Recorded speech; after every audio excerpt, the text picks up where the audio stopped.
자, 그러면 윤 대통령의 배우자 김건희 여사의 이 연휴 때 모습은 어땠을까요? 취임 이후에 첫 번째 역시 명절을 지내게 됐는데 명절 인사를 한 영상이 있습니다. 윤 대통령 부부의 모습인데 김건희 여사는 이 영상에서 한마디도 하지 않았습니다. 사랑하는 국민 여러분, 한가위입니다. 태풍과 수해로 피해를 입은 분들께서 하루빨리 일상으로 돌아가실 수 있도록 최선을 다하겠습니다.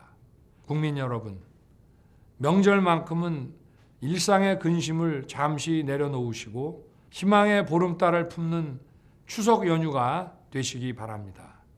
감사합니다.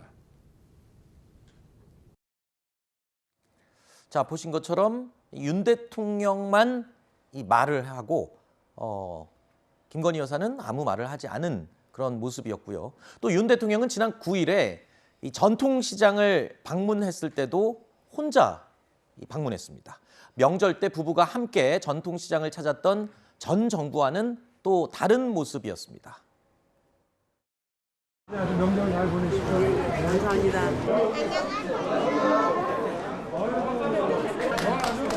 예절도 정말 잘 받았어요. 우리 아버지가 엄청 팬이세요, 진짜. 예전에 아버지 돌아가시기 전에. 예. 아드님은? 아, 저요? 아, 저도 팬이죠. 그 얘기도 듣고 싶었는데 내 생일도 어떤가? 아, 이거는 되게 만두고. 두 가지 영상을 연달아 봤는데 어떻습니까? 김건희 여사에 대한 여론을 좀 의식한 그런 모습으로 볼 수 있을까요? 저는 그렇게 생각합니다. 네. 그 김건희 여사에 대한 야당의 공격의 수위가 점차 높아지고 있는 상황이고 추석을 앞두고 민주당에서는 이른바 김건희 특검법까지 발의를 해야 되겠다라는 내용들을 아주 많이 이야기하고 있거든요. 그렇죠. 그런 상황 속에서 만약에 김건희 여사가 추석을 앞두고 뭐 어떤 특정한 멘트를 한다든지 특정한 메시지를 낸다고 했을 때 그것 자체가 정쟁의 소비재로서 사용될 가능성이 굉장히 높다고 생각이 됩니다. 결국 대통령실 입장에서는 추석 밥상을 앞두고 대통령실의 좋은 모습들을 계속 보여주고 싶어 할 텐데 네. 김건희 여사의 말 한마디가 다시 한번 정쟁이 되는 그런 모습들을 아마 대통령실에서는 원하지 않았을 거라고 생각이 되고 게다가 최근에 김건희 여사에 대해 행보에 관해서도 국민들께서 좀 부정적인 평가를 많이 하시는 걸로 우리 여론조사를 통해서 알고 있습니다. 저는 그런 의미에서라도 아직까지 김건희 여사에 대한 여러 가지 의혹들이 이제 해소 단계에 있는 상황들이고 네. 이런 것들이 일소가 된다 그러면 다시 한번 이제 김건희 여사가 이런저런 메시지들을 낼 수 있을 거라고 생각이 되고 네. 이런 불필요한 논란들을 추석 앞두고 굳이 만들지 않겠다라는 대통령의 어떤 정무적 판단이 아니었나라고 생각이 됩니다. 네.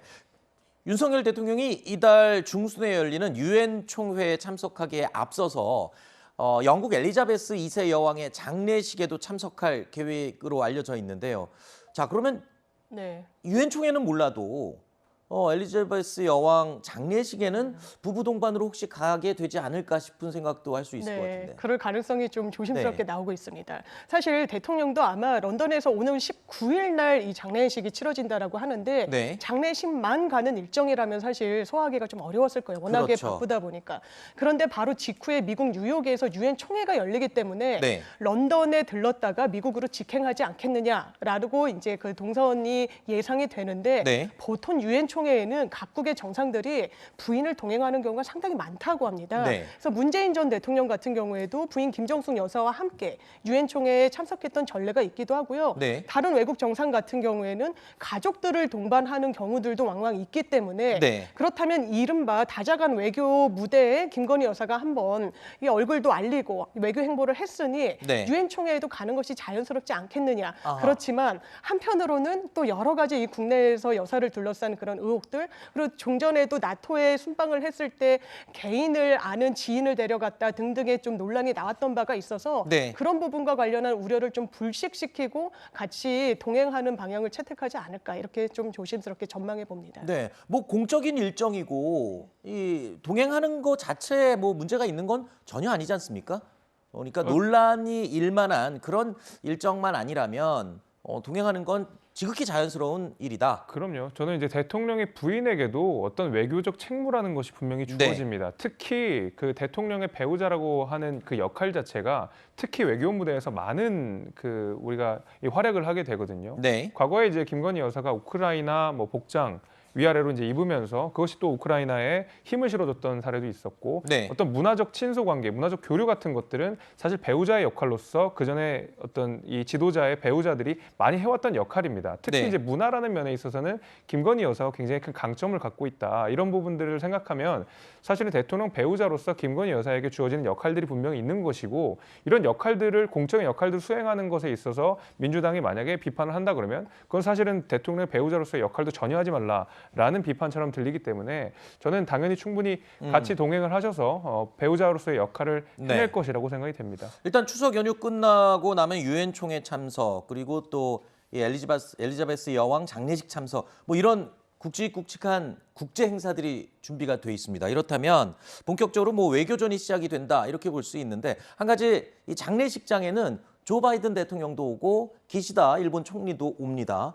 자, 각국 정상들이 모이는 상황에서 한일 정상 간의 어떤 접촉도 있지 네. 않을까 이런 기대를 할 수가 있을 것 아무래도 같아요. 그렇죠. 네. 지금 뭐 공식적으로 확인되고 있지는 않지만 그 영국의 엘리자베스 여왕 장례식 때 조 바이든 대통령은 뭐 공식적으로 참석한다고 그랬고 그리고 기시다 후미오 일본 총리도 지금 그 참석할 것이 유력시 되고 있습니다. 이 각국의 정상들이 또 유엔 총회장으로 다 행선지를 동일하게 가져가기 때문에 네. 이 윤석열 대통령이 갔을 때 뭔가 이 우리의 주요 동맹국인 한미 그리고 한일 간의 정상회담에 준하는 어떤 만남도 있지 않겠느냐. 네. 그리고 한일 간에도 뭐 그 과거사뿐만 아니라 여러 가지 현안이 축적되고 있는 부분이 있고 특히 미국과는 지금 전기 자동차와 관련된 미국 내에 법 개정으로 인해서 상당히 우리 산업계가 긴장하고 있는 부분이 있어서 네. 이 부분을 외교적으로 푸는 그런 숙제가 대통령께도 놓인 만큼 이번에 다시 한번 외교 능력이 시험대에 오르지 않았나라고 네. 생각이 됩니다. 이번에 외교 성과가 또 지지율 반등에도 영향을 끼칠 수 있을 거리라는 분석이 나오고 있으니까요. 자, 지켜보겠습니다.